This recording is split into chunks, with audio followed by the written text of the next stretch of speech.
Hello and welcome. My name is John O'Donnell from Vanderbilt Industries, and today we're going to be looking at SPC Connect 2.4 updates and changes that have been made. We're very proud to present 2.4, and it's a huge evolution in the product. Just to recap quickly on where SPC Connect has come from. When SPC Connect was originally created, it was designed to create a bridge for system users to securely access their SPC panels. It allowed them to share their systems and securely control and communicate with their devices. With SPC Connect 2.0, we launched a new platform for security companies and installers to better support their customers, to offer services, and there's been a huge uptake in this feature set. With SPC Connect 2.4, we are now building on that service. We are bringing together those two elements of the system closer together. And you will see that throughout the feature set that there are many things to do with users, verification, and enhancement for the system users and for the companies and the services they can offer. The SPC Connect 2.4 enhancements are very varied, but they have this common theme of offering more services to the end user.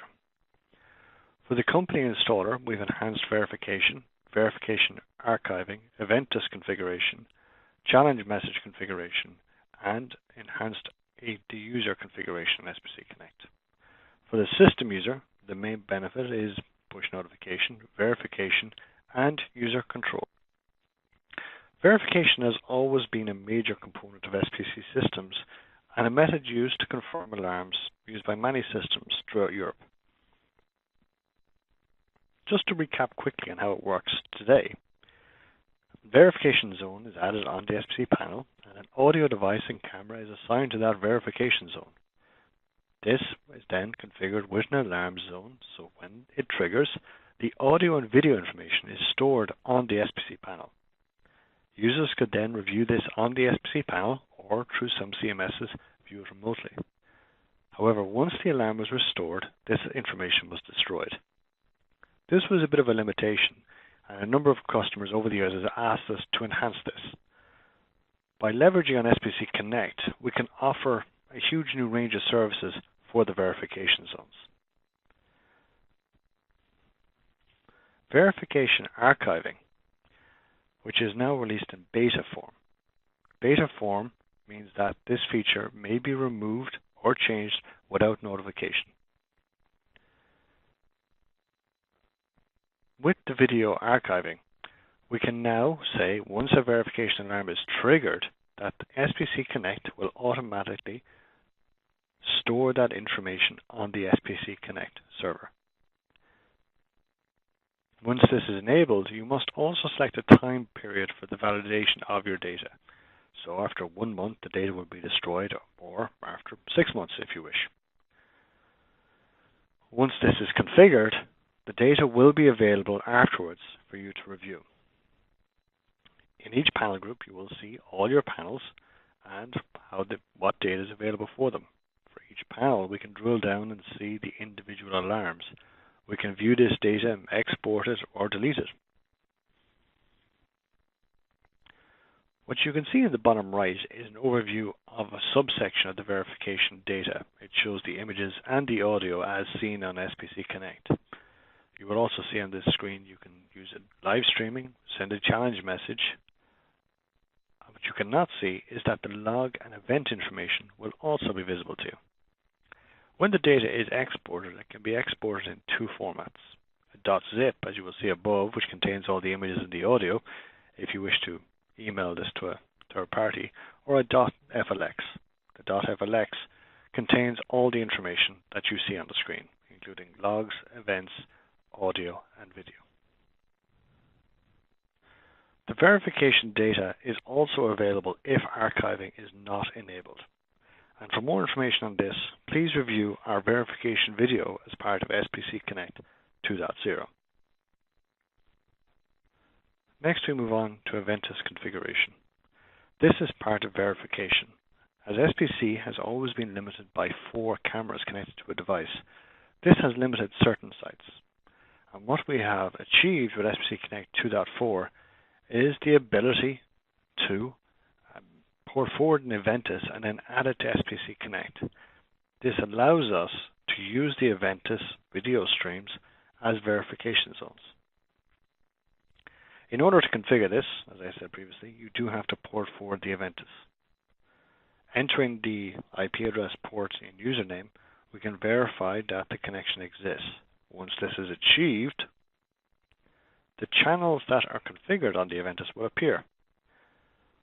This is similar settings to what we have on the SPC panel in terms of pre, post, and interval between images. We can configure this on SPC Connect. Please note that the Ventus must be configured to be recording in order for verification to be obtained from the NVR. In the final setup, we configured the verification zones on SPC Connect. Once this is achieved, the SPC Connect will retrieve the verification zones currently configured on the SPC panel and allow you to select if the NVR's camera should be used for a particular verification zone. From here, we can also look at the live verification from the NVR in order to ensure we have the correct camera. The end result of this is that if a verification zone is triggered with an Ventus DVR, the video stream will be pulled from the NVR as if it was a camera on the SPC system. Challenge message configuration. Challenge messages are a useful tool of the SPC system, which are programmed onto SPC keypads and audio devices and can be narrated and triggered remotely in order to communicate with people on site or to challenge possible intruders. What we have added in SPC Connect is the ability to enable challenge message triggering from SPC Connect and the ability to name these. So the programming of challenge messages must still be performed on the SPC panel. However, when handling alarms or events on SPC Connect, you will now be able to issue a challenge message directly from the SPC Connect.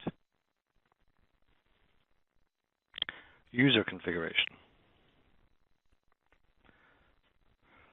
One of the main enhancements we've made in SPC Connect is the user configuration. The SPC webpage has always provided a powerful tool for user configuration, and it's quite quick and easy to set up users on it.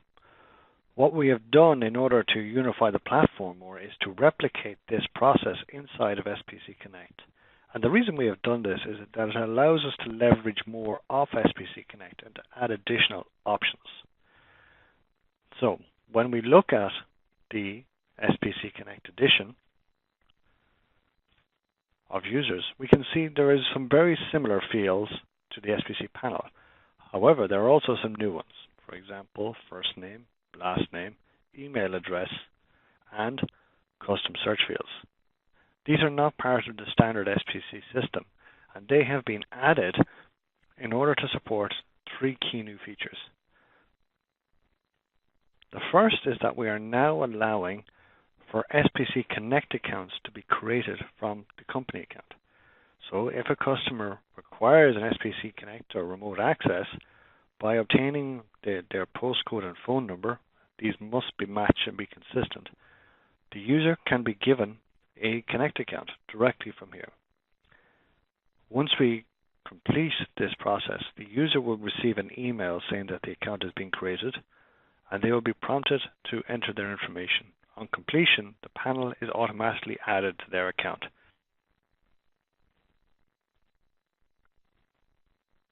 The second is a bulk import. This allows for the importation of a large number of users through an Excel-compatible file into SPC Connect. When these users are imported, they are added onto the SPC panel and onto SPC Connect. Users' pins and ease can be emailed to the users through SPC Connect in order to ensure a smooth setup. The third and final one is a very small feature we've added. However, it's been quite highly requested by installation companies that when a user forgets their PIN, that there is an option within the edit user to be able to email the PIN to the user. The installer who performs this action never actually has to know what the user's PIN is, and the user is requested to change their PIN on completion.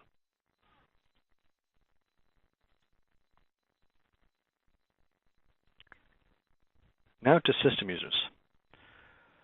SPC Connect is proud to announce that we are releasing push notification for iOS devices.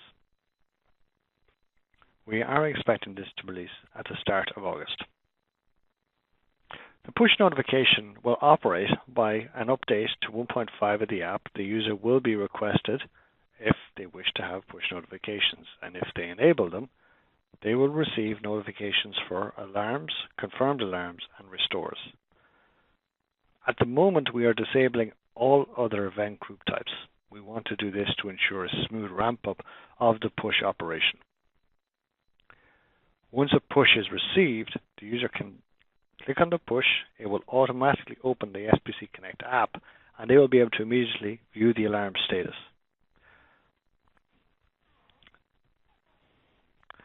The push also sounds quite a unique sound.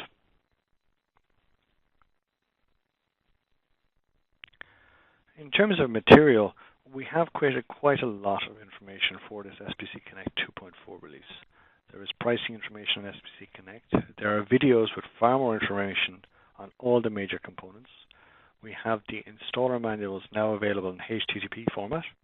We have the SPC Connect marketing website at the address below live. And for the system users, we have the user configuration manual, which is live on spcconnect.com today, or spcsupportinfo.com. We also have the quick start sheets, which we intend to release in the coming weeks, which will be a speedier way for installers to register users on SPC Connect. I'd like to thank you for your attention, and if you have any questions about SPC Connect 2.4, please let us know.